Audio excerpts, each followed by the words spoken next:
Church, if this is your first time with us, we hope you'll come back next Sunday at 10:30.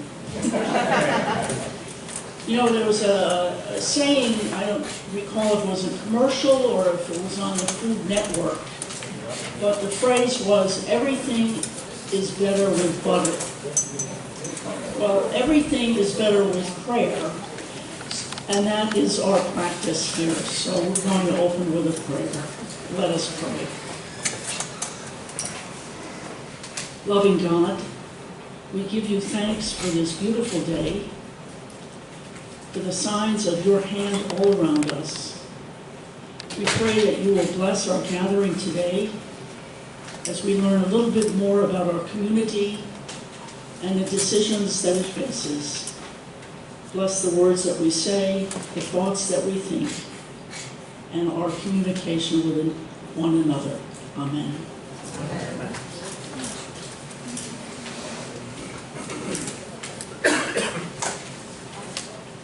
Good morning. Good morning. Good morning. My name is Marilyn Yassis, and I'm a member of the Garden City Community Church nearly 20 years now, and I presently serve on the Forum Committee. I believe this is timely, civic-minded, and balanced presentation is a good choice for our forum today. Our Garden City Community Church does not take a position on the St. Paul's decision. This is a forum for the benefit of Garden City residents who will soon have a referendum vote. During Q&A, Ken Fincher will guide those with questions to the standing mic, which is over here on the left, to the right. We welcome both of our speakers today, George Salem and Frank McDonough. We have circulated a handout with the resumes of our two speakers, who both have extensive backgrounds in finance and real estate. Please understand that this is not a debate. There will be no direct discussion between our speakers. They represent the two choices for St. Paul's future, which Garden City will decide upon soon. Our timekeeper, Drew Holt, will tell each speaker when they have 5 minutes left to speak, and again, 1 minute left to speak. Our format is balanced. Our first speaker, Mr. George Salem, will have 15 minutes to present the demolition of St. Paul's concept and associated plans for the property. Then he will be immediately followed by 15 minutes of questions and answers from our audience on the demolition choice. Then the second half of the forum will be exactly the same format. Frank McDonough will have 15 minutes to detail the refurbishing and repurposing concept for St. Paul's School for community programs for all age groups, followed immediately by a 15-minute question and answer period. Many thanks to all who have contributed to bringing this event to the Garden City Community Church in so many large and small ways. So now I will move. George Salem will now begin the program. Thank you, Marilyn. And happy Columbus Day to everybody. On October 21st, the village residents will vote in an opinion poll on the fate of St. Paul's. There will be two choices on the ballot. Option 1, preserve part or all of the structure, which is called adaptive reuse. The second half of option 1 is facadism, which removes the entire rear of the building and preserves the front facade, which is facing Stewart Avenue. Thus, option 1 contains two of the three choices. Option 2, demolish the entire structure and replace it with only grass and trees, or possibly a small recreation center, or even a park, and possibly also the demolition of the field house and Stewart Hall. Demolition is defined as taking the entire building down to the ground. The October 21st poll will not be binding or final. It will only provide to our trustees an indication of residents' preferences. I'm here today to provide the advantages of demolition versus preservation. First argument. Total cost for demolition and annual operating maintenance is $18 million. That includes $5 million of salvage of some of the valuable parts inside the building. This is significantly lower than trying to save a 100,000 square foot building, which could cost upwards of $75 to $100 million. In fact, the lower cost for preservation, there's a lower cost for preservation, obviously, and thus demolition has far less impact on residents' annual village taxes and the village finances and credit rating. Secondly, demolition avoids the risk of further deterioration and potential collapse of a 150-year-old building which has not been maintained since Garden City bought it late in 1992. For 30 years, it has been empty and exposed to rotten wood, weak ceilings and floors, constantly leaking roof, broken windows, animal excrement, mold, asbestos, and lead paint, among other things. Presently, the air inside the building is unsafe unless you wear a hazmat suit. Furthermore, Garden City's fire and police departments have stated that their members are not allowed to enter the building, even in an emergency. Thirdly, elapsed demolition time would be less than 1 year, versus perhaps 4 to 7 years for adaptive reuse. Estimates of preservation costs involve high forecast risk for cost overruns, maintenance, risks of errors, and assumptions. There could even be lawsuits opposing trustees' decisions and or delays caused by waiting for the New York State Legislature to rule on aspects of plans that require their approval. Other delays could result from a requirement for an environmental impact study, which could cause a couple of years of delay. Importantly, in my mind, demolition would bring closure to the 30-year nightmare of what to do with the property.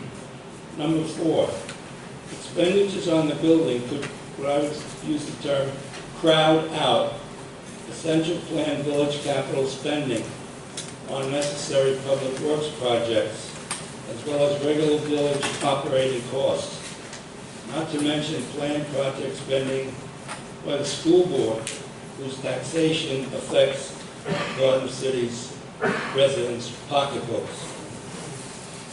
Number 5, as of October 21st, voters will not have full information on cost and use of the preserved building, as well as facadism. That is, excuse me, turn my page. That is, I refer you to what uses and activities will take place in a finished project, and what percent of the building will be developed, among other factors. Number 6, there is no need for several hypothetical uses proposed by various groups. And as of now, there's no formal list of desired uses, just a lot of talk. Next is my personal poll. As many of you may know, I've been following this subject very closely for many years. I've spoken with literally hundreds of residents regarding what to do with St. Paul's, demolish or save it. What I have found is a strong majority expressing a preference for demolition. Here are some typical comments by people I've spoken to. Enough is enough. 30 years of kicking the can down the road with zero results is a disgrace. We have spent roughly $20 million in the purchase of the building plus repair and consulting fees over these 30 years. Granted, I am not a professional pollster, but I believe that my anecdotal sample of interviewees is sufficient to make an informed projection of the likely vote outcome. Garden City Village historian and photographer John Cordes stated about St. Paul's in the September 15 Garden City News. Beware of the money pit. It is a decomposing train wreck. Many others have said, and this is, I think, one of the best quotes, perhaps we could have saved the building soon after it was purchased, but 30 years of total neglect have been very harmful to its physical condition. It might be too late right now. Here's an analogy. Some of you might not like it, but here it is. Think of the building as a 107-year-old man who goes to the doctor and says, with surgery, doc, with surgery, can I be restored to my 40-year-old condition? No way, says the doctor. Same for St. Paul's. We're trying to rejuvenate something that might have passed its day. How are you deciding how to vote on the 21st? Your heart or your head? The nostalgic persons who want to save the building recall the beauty of St. Paul's, how it is an important part of the image and architecture of our village, and the fact that it was built by Alexander Stewart's wife, the founder of Garden City. I often ask residents if they would like to own 3 homes, one in the Hamptons, one in Palm Beach, and one in Vail, Colorado, plus a Maserati and a yacht. Most say yes. Then I ask, can you afford to do this? The answer is usually no. So it is with St. Paul's. It just may be unaffordable to residents and the village budget. People who want to save the landmark building are being emotional and nostalgic, deciding with their hearts. Well, the reality is they cannot afford it. Others say, I can afford it, but I don't want to pay for a building that may not survive the construction. And they may not be alive when the building is ready for occupancy later in the current decade. Still others ask, how can I vote for an unknown use? And if known, will I use it? Do I want it? Next, I believe St. Paul's is a huge project with it's possibly too large to manage for a small town like Garden City. I often wonder if there's enough expertise among our trustees and officers to manage such a monster multi-year undertaking. Next, there is the unknown cost of paying off tens of millions of dollars of bonds issued to finance reconstruction. Present estimates are 6 to 12 months for demolition at an interest rate of roughly 4 to 5%, which obviously could vary over time. Issuance of the bonds could be no sooner than 2026. The term is 15 years. Plus, there could be delay for completion of a state-mandated environmental study, and demolition cannot begin until the environmental study is completed, in perhaps 2 to 3 extra years. Very difficult to predict. Further delays can be caused by the need to obtain New York State legislative approval for any parkland violations or a request to issue 30-year bonds. The law says for a building of this questionable condition, the limit is 15 years, but the legislature could override that. Now for forecasting the cost of adaptive reuse of the building. It could potentially be above $100 million. First question is how much of the building will be renovated? several alternatives have been proposed. Renovate only, for example, parts of floors 1 and 2, mothballing the other 2 floors, and other variations of that. Consultant Westerman has stated he will only renovate 1/3 of the building's square footage of 100,000 square feet. He also refers to a phrase called public finished and unfinished usable space. I'm not clear what that means. St. Paul's Mayor's Uses Committee, excuse me, which is headed by Mr. McDonough, has used the term Phase 1. Others have used that phrase as well to describe the initial term of renovation. The problem is the subcommittee has not defined how long Phase 1 is and how long are Phases 2 and 3, if those phases even come to pass. They've even used the word decades to describe the completion of St. Paul's renovation. They even use, okay. That would imply perhaps 20 to 30 years to complete St. Paul's. Crucially, despite being in business since late 2021, the Uses Committee has produced very few officially recommended activities. Lots of talk, but not too much finalization.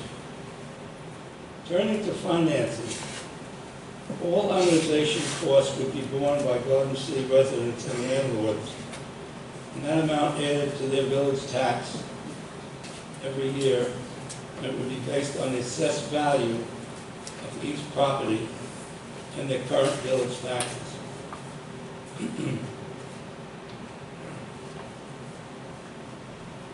Bonds issued for 15 years or 30 years, for them, the monthly payment would be smaller than for 15 years, but for a duration twice as long, just as your home mortgage would be if you took out a longer mortgage versus a short mortgage. Various estimates for Phase 1 adapted reuse range from $400 to $1,200 per homeowner, and that's only in year 1. Some uninformed residents say to themselves, I can afford these amounts. However, the full cost applies to the 15 years of payments, not only 1 year's worth. So $400 times 15 years equals $6,000 of total payments by people with that low level of assessment. With higher assessed homes up to $1,200 times 15 years is $18,000 for a 30-year bond, $30,000. For that I say yikes. Okay. I just want to finish one thing, okay? One last thing. In the mayor's update in October 6th, Garden City News, Mayor Flanagan said, quote, the mailings and emails from the St. Paul's Alliance and the Historical Society are not coming from your village government. I urge all residents to look for the village seal on any information related to cost estimates for financing.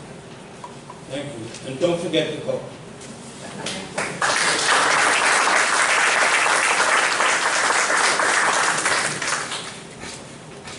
Thank you, George. If anybody has any questions, just please come up and use the microphone over here for the benefit of others to hear your question.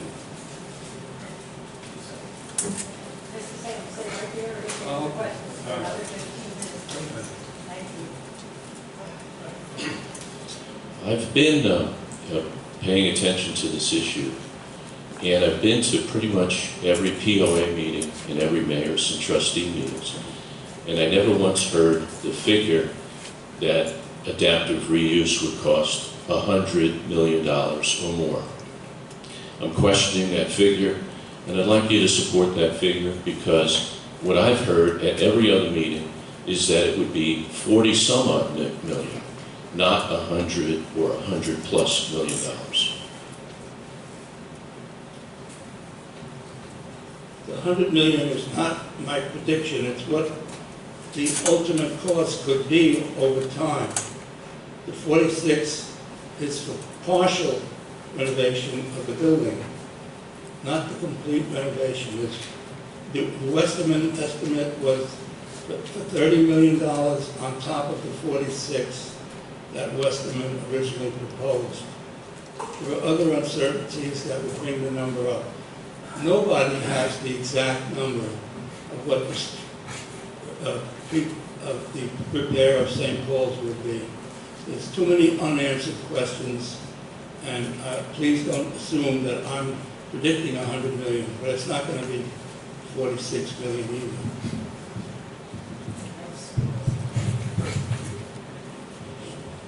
I just had a quick question. When you were talking about interior things being sold, and I had asked you earlier, what about the sale of the stone itself? Was that considered? Because I've talked to engineers, and they said we could take that stone and sell it. Was the sale of that stone included in the demolition? I don't have any answer to that. I'm not an expert on selling bricks. But if anybody knows anything about that, yeah, you going to talk about that? No, Judge. Sorry, Judge. Anybody have a comment on selling bricks? Stone.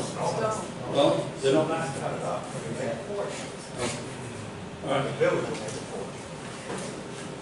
I just have an answer for you.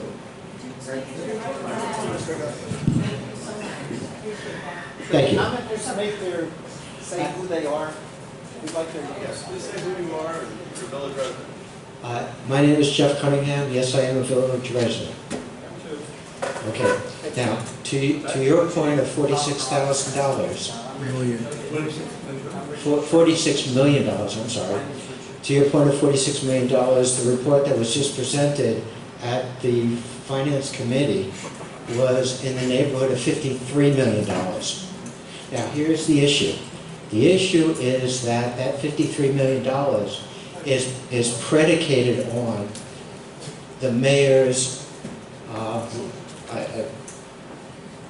it was the mayor's direction. That $53 million took into consideration a 10% reserve, which is good. It took into consideration a 3% inflation factor. That will never happen, not anymore. And they themselves agreed that there is at least a 15% amount that isn't included in the $53 million. So why are we talking about 100 or 100 plus million? because, well, Let's not obfuscate the facts, okay? I'll get All there. right. Yeah. Can I call one of my colleagues? Or else it's here.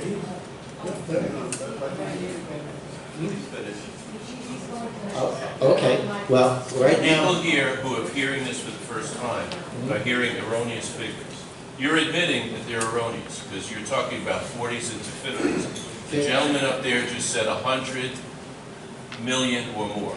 That's a huge difference. Let's put facts out in front of people so they can make the right decisions. Let's not obfuscate the facts. understood, but right now, we don't know what, I think George's point was, we don't know what the numbers are.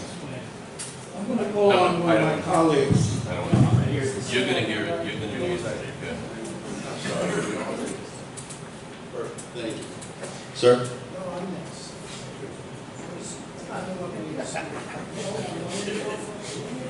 If you want to speak, just come and line up on the wall and we'll read it. Come on in.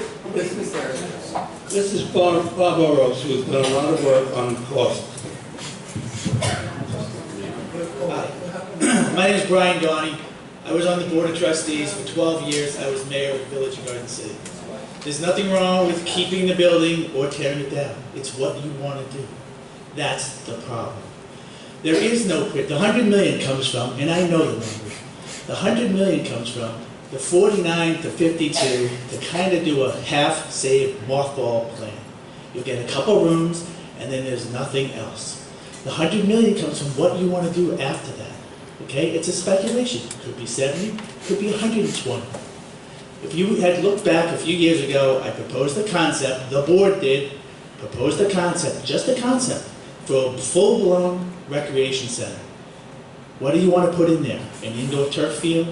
A basketball courts? What is your use? That's what drives your cost. You don't have a use right now. You have a mothball with a couple of rooms so people can go stand around, play cards, maybe have some tea. That's not a plan. Okay? Not a plan. There's nothing wrong with having a plan. There's nothing wrong with telling people we want to build a full-blown rec center or whatever else you want to use. But it's 70, 80, 90, $120 million. And how do I know that? Because I spent a long time doing this, and I met with and have the best architects and engineering firms in the world working on it. And a full-blown, complete national sports management company. They all said the same thing. Once you get into that building, depending on what you want to do, that's the big key. What do you want to do? And how much you keep of the building drives your costs. But you're not getting anything out of that building other than a few rooms and some piecemeal usage and the rest mothballed until you figure that out. And that's your $50 million. And it's not 30,000 square feet. That's not true.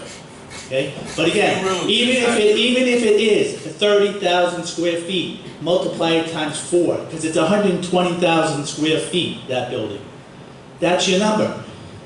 Okay? Again, nothing wrong with keeping the building. All good.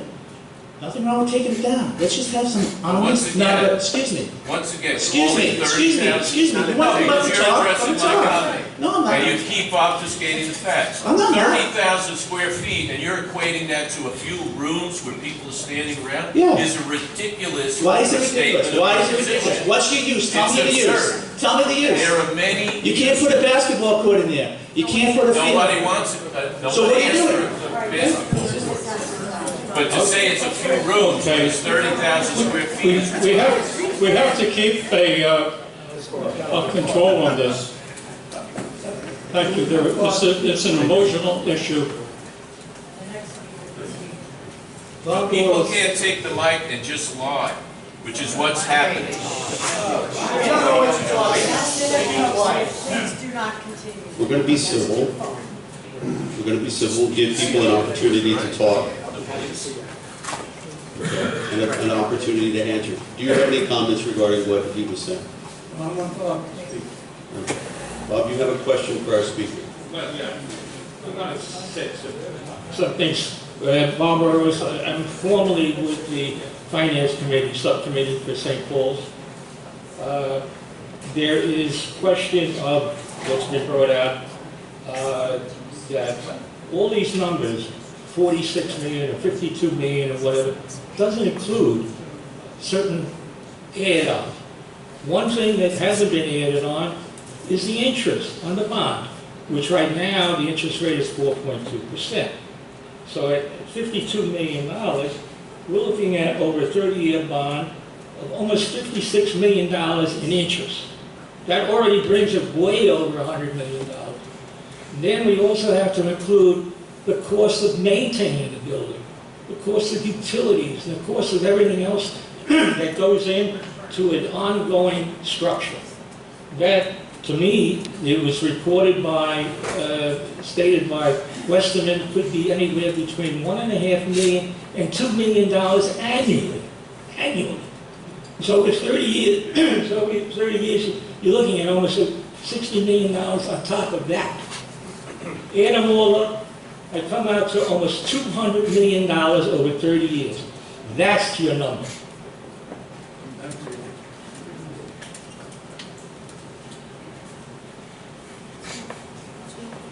Steve Garay, good morning.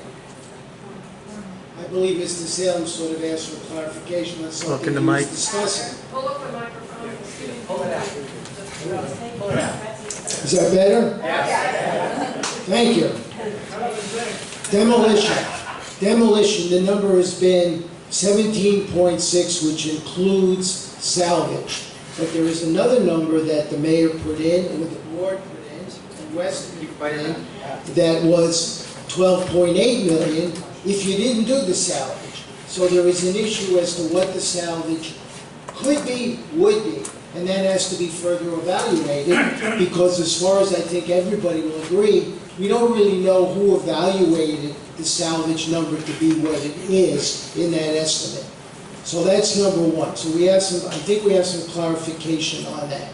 The number for adaptive reuse is in that $53 million range. On top of that will be, as Mr. Westerman said, soft costs. And that will come later around the time of a design plan, and that is 10 to 15% on top of what the project cost will be. Add that in. Then you've got $30 million to do phase 2 or a series of phases after phase 1 in order to complete the upper floors so that they can be used by people. When are we going to do that rest of it? We got arguably a 30-year bond. Are we going to then have to borrow that $30 million while the 30 years for the first bond is still pending? That's how you get to big numbers. I'm not that good in math, but I know it's a lot of money. Drew, you have a question? Yes, the intent was to ask questions of George. And the question I have is very broad and simple. If there's demolition, what is the use afterwards? Did everybody hear the question? Yeah. Right. After demolition, Take the mic. Yeah, pull it up. after demolition, Westerman has promised 30 trees and some grass. To me, that's unsatisfactory. Most of us would find that kind of boring and incomplete. A more proper adjustment or creation would be perhaps a nice park, which you could put all kinds of things into. So it's not just demolition and grass and trees. Again, I would find that extremely unsatisfactory and ungratifying to all of us who want something better than grass and trees. Last question.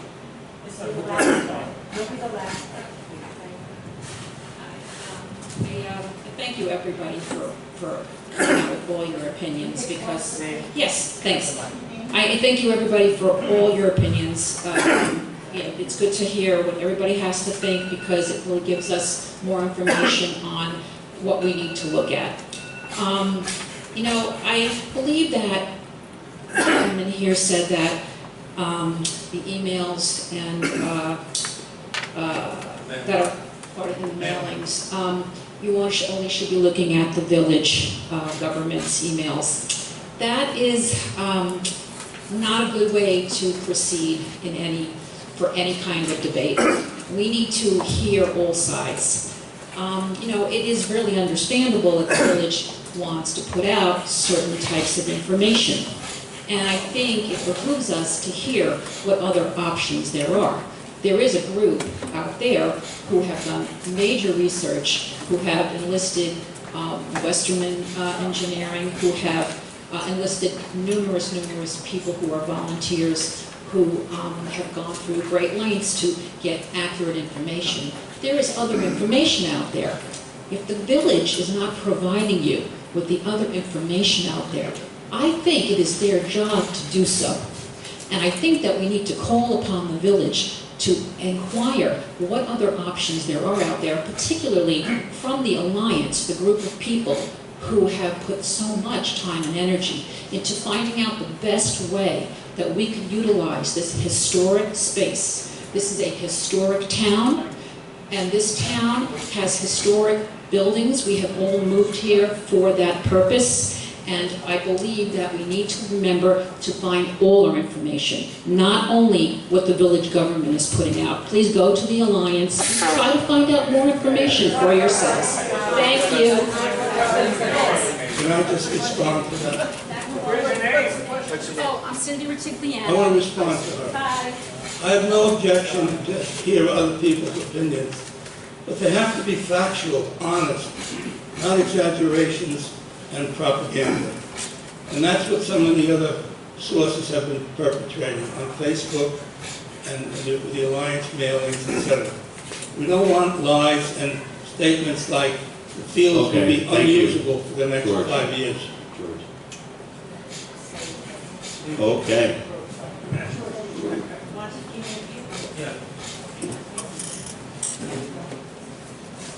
I'm fine with debate, I'm not fine with name calling. So this is the way this country operates, and this is the way we were founded. I'm all for spirited debate, I'm all for information being passed, but I'm not for name calling.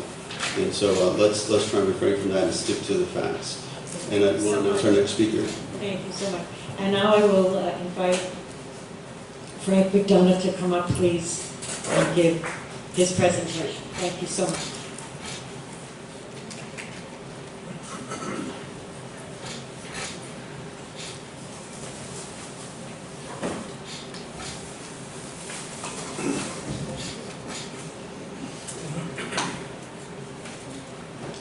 Good morning. Or perhaps better to say good afternoon. Couple of things before I start, so don't talk to me yet. This is what makes Garden City, Garden City. This is why there are 7 houses of worship in this community. This is what makes us different and why we come here. We're all educated, we're all bright, we all have our opinions, and we exchange them. I'm happy to be here. I want to take a moment and salute George Salem. George is my neighbor, and Mrs. Salem, and they've had some difficult injuries, but George has been a stalwart individual throughout the process. Were it not for George Salem, we would have had a nursing home, in my opinion, at St. Paul's, because the assisted living center that was there would have gone bankrupt, as George predicted, and then the bankruptcy judge could have done anything he wanted with that. That didn't happen because of George Salem, and I salute George for that, as I have had on many occasions, so thank you, George. Now, my 15 minutes of fame. I hope you all have this little piece here. If you haven't, please get it, it's in the back. I'm going to talk a little bit about what the potential is for St. Paul's. I'm going to talk then about the cost of St. Paul's. But more importantly, I'm going to tell you how we can save money on St. Paul's. Okay? So if you look at your handout, you'll see that what St. Paul's is really about is a community center. And why is it a community center? Well, that actually, after many, many years of debate, was formed by trustee Charlie Keller, who said, what is the least cost option for St. Paul's? And please pursue that. Mayor Donnelly is correct. If you go ahead with the sports facility, particularly one after facadism, it will cost you, as Weston has said, probably $80 to $100 million. That's not what Charlie is looking at, and that's not what the St. Paul's Alliance is looking at. Let's talk about what that is. For over a year, every Tuesday night, the St. Paul's Alliance met with village residents. We tried to get a survey of the village residents, but the Board of Trustees did not fund that for us. So we reviewed every document in the history of the village to see what uses there were, and then asked people if they were interested in that. That has formed the basis for what the St. Paul's Alliance is offering. In addition, we talked to the Recreation Department and said, where are you short of space? Oh, we have the senior center. Yes, we did, until the floor fell through, and then that was repaired, and then the floor was bumpy, so that couldn't be used. So we have space here, and we intend to use that space over a period of time. Let me ask you, how many of you are homeowners here? How many of you have repaired your homes? How many of you have had your general contractor or architect said, I can do your whole home in 2 years, and you can pay for it right now? What you've always said is, we'd like to do this in phases. This is what I can afford, this is what I want. I want the family room first, the kitchen first, the bathrooms first. What did we do in the 1950s? We took a dump, and an incinerator, and converted that into the Garden City Community Park and Pool. If we had done everything that's there now, back in the 1950s, that would have been enormously expensive. And who would have known back in the 1950s that we needed pickleball courts? No one. The phased adaptation of a historic building is the smart and most affordable way to proceed. You don't have to put in the phased approach, everything. Any more than you have to put everything into your home right away. Because opportunities change, costs change, demand for space change. One of the greatest groups, the largest demographic group in town that is growing mostly, senior women. And what is there for senior women? Okay? So that's what the community center will provide. A place for teens, STEM programs, scope, music and dance. And this is something that is affordable. I'm not going to take my time and rebut all the questions that George has raised. I'm happy to do so afterwards, and I'm happy to stay forever, as long as you need to go through any of those questions. Many of them are easily answerable. We're talking about an affordable plan. So how do you get to your community center? You get to your community center with an affordable plan, which means what? It means what can you afford right now? So we asked Westerwood, what were the costs that he needed, according to Charlie Kelly, Trustee Charlie Kelly's minimum plan? It wasn't $53 million. What he said, Westerwood said, was $39 million. The cost to do the minimum restoration, in his view, was $39 million. At the minimum, at most, $49 million, not 52. Where did the other money come from? Our mayor and the board decided they needed more restoration work than Charlie Kelly would have decided for, or what Weston asked for. It wasn't something that the Alliance asked for. This was a board request for more expense. Number two, at $39 million, what do you get? You get 100% of the building restored on the exterior. That will last then another 50 years. You get an interior of 33,000 square feet, not 3 rooms.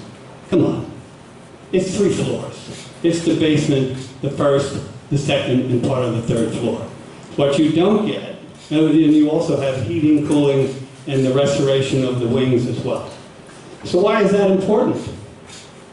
It's important because, just as we said, in a year or two, universal pre-K will come, other demands will come, and you'll be required to put in 2 new schools, probably in the cost of 20 to 40 million. And here you're tearing down 100,000 square feet, which could readily be used with the proper legislation to put universal pre-K there and save you $20 million. Okay? So the Affordable Finance Plan says you have a phased and affordable at the lowest possible annual cost. Now, how did we get there? We got there through a different type of finance plan. How many of you have ever been in New York City? How many of you have been to Central Park? How many of you remember what Central Park looked like in the 70s and 80s?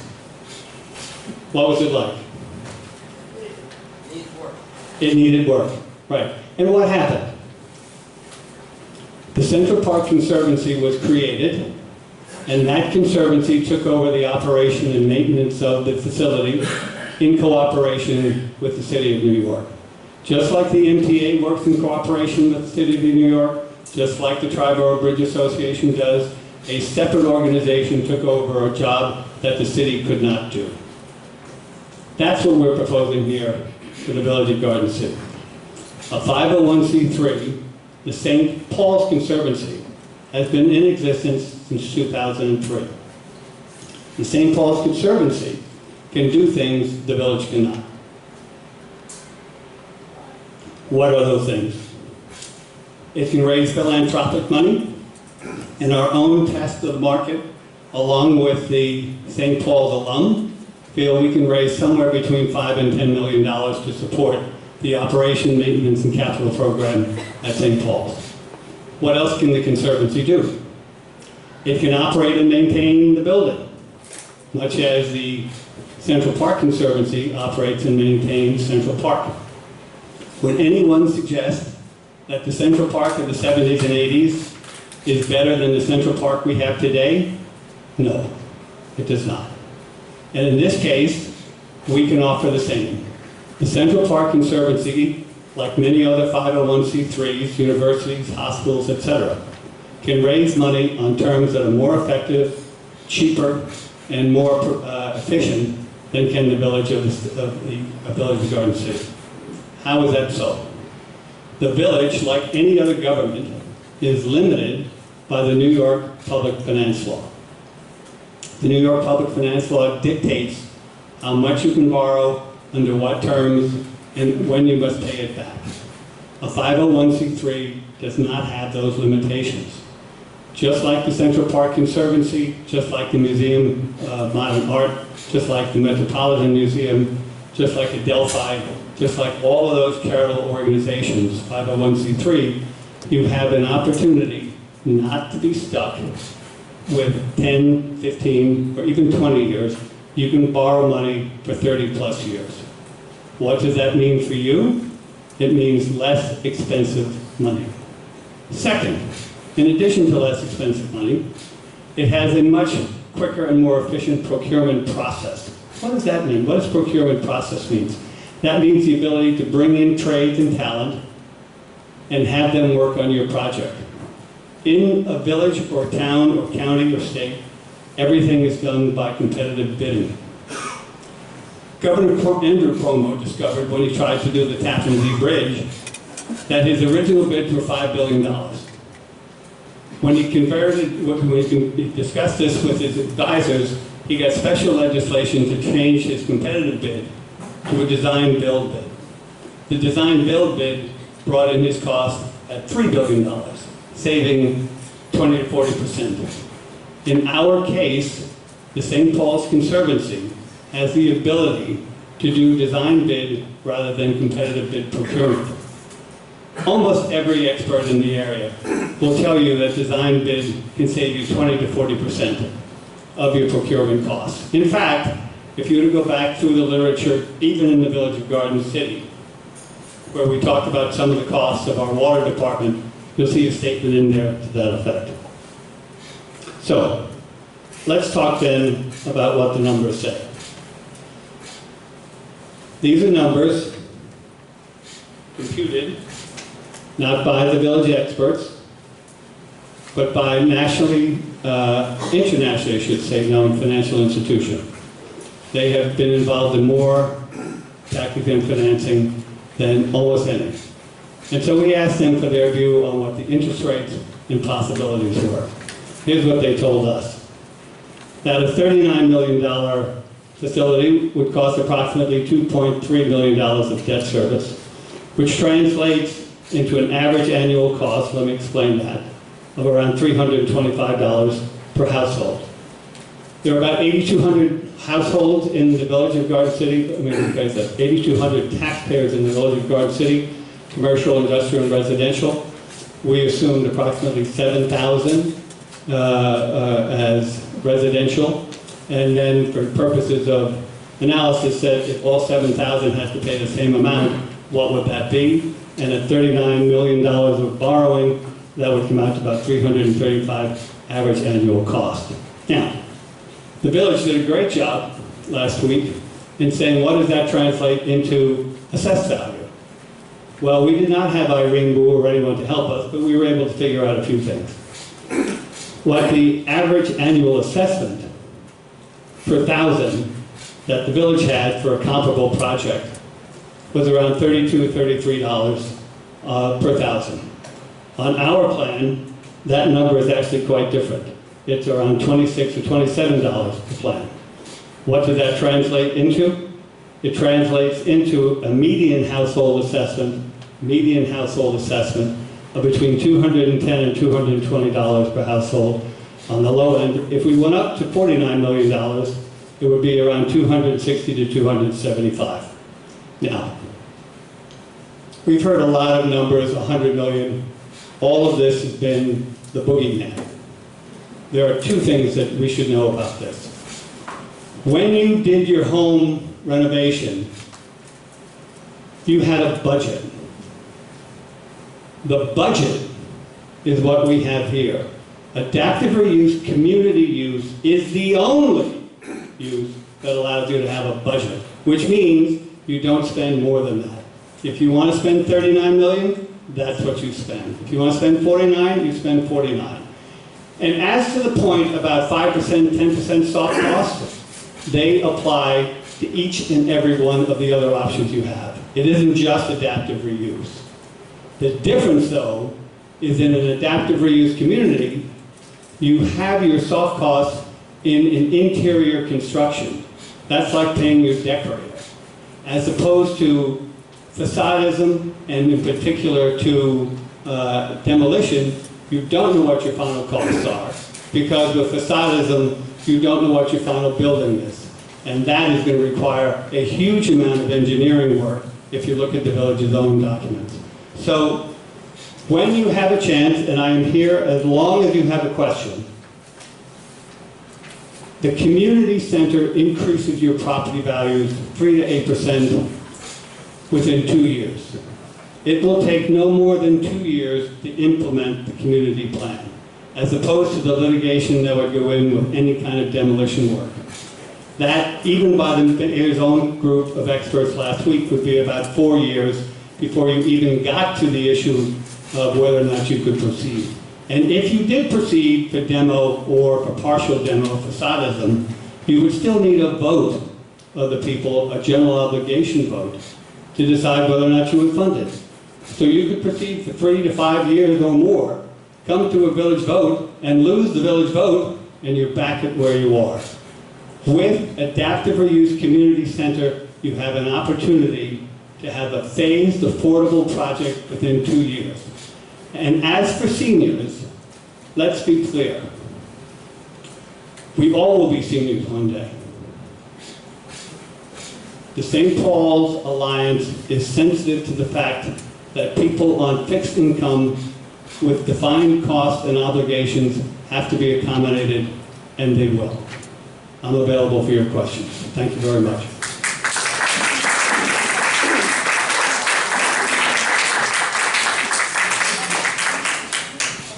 So if people would come up to this mic over here with their questions. Thank you. Hi, my name is Celia Peterson. I worked for New York City Parks and Recreation for 37 years, 25 of them as the Director of Specifications and Estimating for Capital Construction. So I know a bit about Central Park Conservancy. I was there before they were even formed.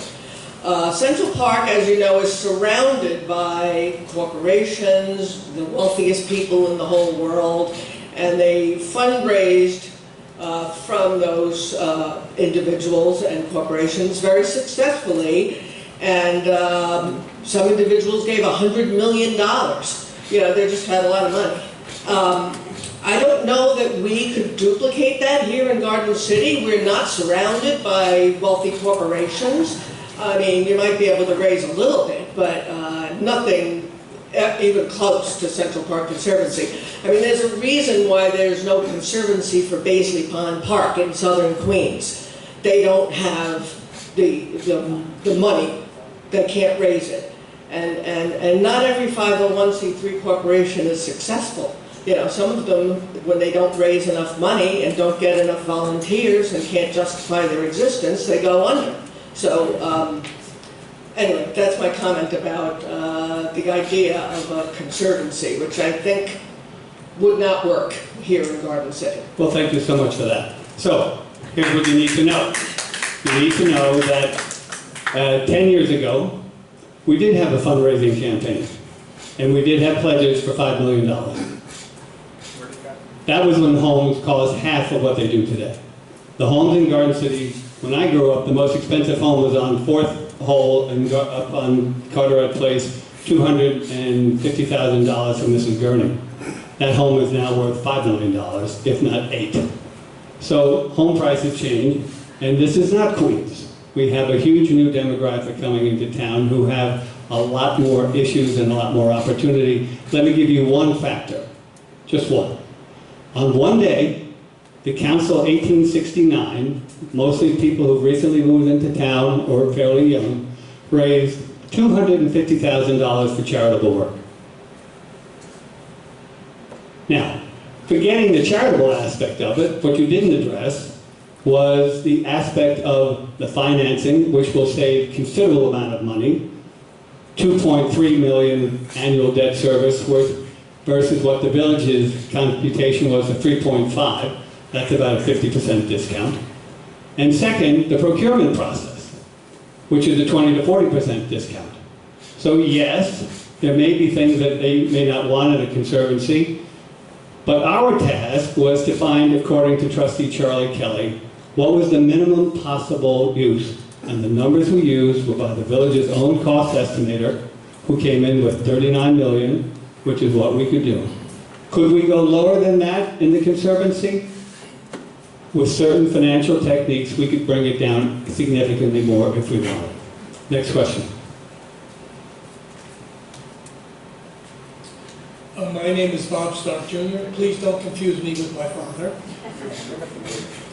There we go. Thank you. I do 2 shows a night. On the mailing that the St. Paul's Alliance put out and that you discussed at $39 million project, the very first bullet point says less than $400 per household for 30 years. You discussed a certain dollar amount per thousand. Could you tell me what the average taxable assessed home value is? Right, and I did, so let me repeat that so you got it, okay? So let me talk first to how we got to that number. We said we didn't have all the data at our disposal that the village had, so we had to make certain assumptions. Number one, that there were 8,200 taxpayers in the village. We felt fairly comfortable about that.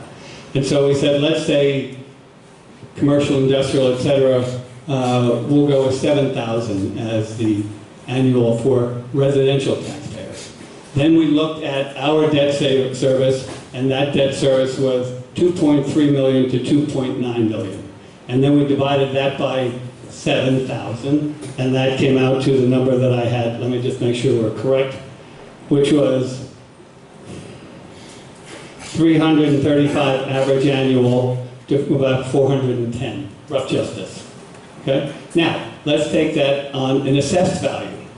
We did not have Irene Wu calculating that for us, but we were able, through looking at the work that was done by the village a week or so ago, to come up with certain formulas as to what was going on. What our calculation was for the assessed valuation was our assessed, they had on a comparable basis, which was their sale leaseback to our 30-year conservancy approach. Their number was approximately $33. It was $32.72 to be exact. When you did our calculation on the same debt service, we were at around $26 per thousand. Okay? And on an average median basis, that came out to about 210 to 230 for 39 million and 260 to 275. Rough justice on that. With respect, my assessed home taxable value on the 2023 register in the village is $13,000. Okay. I'm looking for a number to compare to that. Am I above or am I below? At 13,000, okay, hang on, 13,000 assessed, you would multiply 13 times 26.7. I'll do it for you right now. No, I understand that. I was trying to understand what you were basing the average household assessed value. Was it 12,000, 13,000, 15,000? What do you mean? Do I know what the? I think what Irene said was the median was around 18,000. That's the answer I'm looking for. I think, but I think I'm not going to. I don't want to talk to her because she gave per 1,000, then she gave 12,000, 18, and 24. So whatever she did, you can ask her. I took the middle to say 18.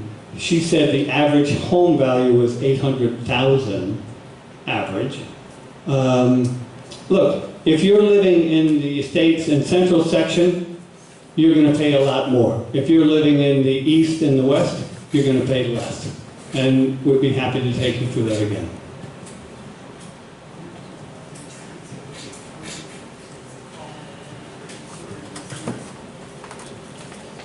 again, Bob Rose. I got two quick questions, actually maybe three. You mentioned conservancy. Who makes up the conservancy, and where do they get their money from? What money? Huh? What money? What money are you referring to? We were just told that the conservancy in Central Park, or whatever, they were able to gather all kinds of money from the surrounding businesses and Right. buildings and so on. Where are we going to get that money from? Oh, where would we fundraise? Right, where would you get Oh, that? yeah, that's a separate question. So let's be specific on your Okay, questions. okay. I'll be happy to answer them. Let me answer it first, okay? There are three groups in which you would do. There are commercial, industrial in the village. There are residents within the village. And most of that first $5 million came from residential pledges. However, there are naming rights. There are other corporate interests that would have an interest in this. So that's one major group. The second is the St. Paul's alum. The St. Paul's alum is around 700 or so, and they too are more than willing to make a contribution. Does that help you? I can't see how you can compare Central Park to here. Central Park has probably over 1 million visitors a year. So when we comparing it, I don't remember comparing it, but I said it was analogous to. Well, the analogy is No, I said, no. What I said was it was analogous to on a financing and operating basis. I didn't say we were going to compare and grade money from Central Park. This is what is a bad habit. You have to listen to what was said. What was said was, if you raise money in the capital markets, it is cheaper for you to do it with a conservancy than it is for you to do it with the village. Okay? And that we can give you the experts on. Number two, the village is not going to go out and raise philanthropic dollars, well, we can. Number three, if you procure this project, whether demo or facadism or adaptive reuse, using a 501c3 or a local development corp is cheaper, quicker than doing it through the competitive bid process and the New York State Public Finance Law. That is factual. Next question. The only thing is, as the old commercial on TV used to be, show me the beef. All you're saying is if you get it from here, I get it from there, get it from here, I don't see any value. You don't see the value, that's fine. Let me tell you again where the value is. The value is you can raise money cheaper because you can borrow it over a longer period of time and you can structure it in a way that the village cannot. That's cheaper. That's 2.3 million versus 3.5 million. That's factual. That's your beef. Number two, it is factual, not make-believe, that if you proceed with a village procurement and a competitive procurement, that is going to limit you in how you can raise money or develop your project. Whereas if you do a design build, it'll save you 20 to 40% of your procurement. That too is factual. You may not have the experience in it, but having done this for 40 years and having a company of experts that's done 100 billion of this around the country, I can tell you that's factual. And if you look in the village's own documents, that is factual. I believe what you're saying, but I want to see it in writing. We will be happy when you vote for preservation to take you through all of that. But do not go away, folks, because seniors have a legitimate question as to their pocketbook. And I will tell you, it is incumbent upon the village, and in particular the Alliance, to address that, and we will. Thank you. We're going to let the last three people ask their questions. Please be, or the last two people ask questions. Please be brief, because we're going to go over a little bit on time. But we want to go ahead and have two more questions, please. Thank you. I'm Bruce Torino. I've been in this church, well, my son is 37, and he was baptized here, so that's all the math I'm going to do. My question here, come on, I can talk better. Okay, here it goes. Read the ballot. You have here debated options 1 and 2. there has been no discussion on option 3. If you read the ballot, oh, by the way, I don't like this ballot. I protested this ballot. On preservation, it says, if partial or full preservation is supported by the public opinion poll, this is an opinion poll, the village will immediately begin complete evaluation of the affordability of adaptive reuse, affordability of saving parts of the building, oh, by the way, that's called façadism, and the needs of the residents. Consideration will be given to the possibility of replacing the field house and Cluett Hall. Okay, read that. Okay, option 2. Mr. Salem and I both served as trustees of the church. I had hair, he still does. Tell me your secret there. I know. So, demolition. If this option is chosen, the village will immediately evaluate the use of the land as a park or for a recreational center to replace the field house and Cluett Hall with further input from the residents. The reason I bring that to you is this reads to me like heads I win, tails you lose. So although we have had discussions on numbers, none of them are real once the vote is done. The numbers for the adaptive reuse have been vetted. The numbers for demolition have been vetted. The numbers for changing Cluett Hall and whatever else have not been done. And the only reason I am standing here is to tell you to be careful what you vote for. You don't know what you're getting. If you take the building down, it will be down. If you leave the building up, sometime after October 21st, the mayor will come back to you and say, there's another choice for you to consider. There is, in fact, no committee that I know of that was established by the mayor to examine the cost of changing façadism into a new Cluett Hall or field house. So your vote, which I very much ask that you consider, is what will be your options going forward. Oh, by the way, I am one of the trustees, and it's going to be in my lap one of these days, so be nice to me.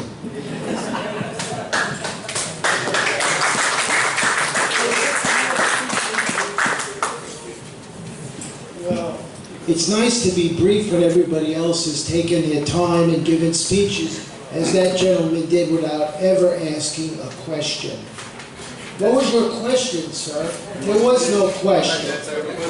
I have one question, sir. Do you agree that for the conduit form of financing for 30 years, do you agree with the village attorney that that involves an alienation process, which means that there must be legislation to New York State? Thank you, thank you, thank you, and thank you for your question. Now answer it, please. I do not. And I know Don McLeod is sitting nodding appreciatively since he gave him the question. No, he didn't. No, how dare you say that, sir? How dare you say Here that? is the answer to that question. In all of our literature, we point out that alienation is not required in the adaptive reuse plan. That's the answer. You don't agree with the village attorney then? I do not agree with village attorney for a simple reason. Village attorney is a wonderful guy. I've known him for 30 years. In interest of full disclosure, I use his law firm and many of his partners for work on the projects that I do. So you need to know that in terms of my next statement. For those that don't But know. asking the village attorney to opine on this financial structure is the equivalent of asking a dentist to do brain surgery. Yes, it's in the head, but it's not the same thing. He is not qualified to answer that question, And my answer to you is no. For those that don't know, what does alienation mean? Alienation means, since Barbara Miller converted the area around this park, around the St. Paul School, to parkland, you require special state legislative approval to change that parkland for any kind of a private use. Having been one of the individuals who helped move the parkland designation back then, I can tell you that alienation is a process that requires at least a year or so of work. Alienation is not required in the adaptive reuse plan, period. Thank you. Thank you very much. I will be here as long as someone has a question on anything. I'll be sitting right over here. And thank you very much for the church for this wonderful opportunity. Whoa. Isn't that wonderful? Isn't America great? Isn't Garden City fantastic? It's the only place in many other countries and any other area where we have a choice. We can vote, we could listen, we could voice our opinion, we could disagree, we could agree. We could agree to disagree. My name is Melba Victorino. I am the communication coordinator of our church, Garden City Community Church. And Bruce, yes, I have your two sons in my Sunday school. They were just like this, and now they're taller than I am. And we have some members of the families also who are here. We would like to invite you again to another forum at the end of the month. Our forum is always happening at the end of each month, the last Sunday. But for this particular forum, we broke the rules. We did in the middle of the month and twice a month. And this is so important for all of us, for all of you, for me, for the people who have really coordinated. You saw several people standing here. There are more members of our church who put together in order to have your chairs, your coffee, your cookies, which I haven't had yet, and especially the one important thing was to send an invitation to all of you. We have our interim pastor on Sunday. Please come and visit us at 10:30 in the sanctuary. This place is, I think, the most welcoming area in any part of the world, because we work not only within our church, we also work with the other institutions and also house of worships. We had the rabbi here. We had the Presbyterian church set here. So we would like to invite you, and look, you don't have to go far. Just across the street, you're here. And we always have a time to talk during coffee hour at about 11:30, 11:45, and it could extend. Thank you for coming. Thank you for everybody.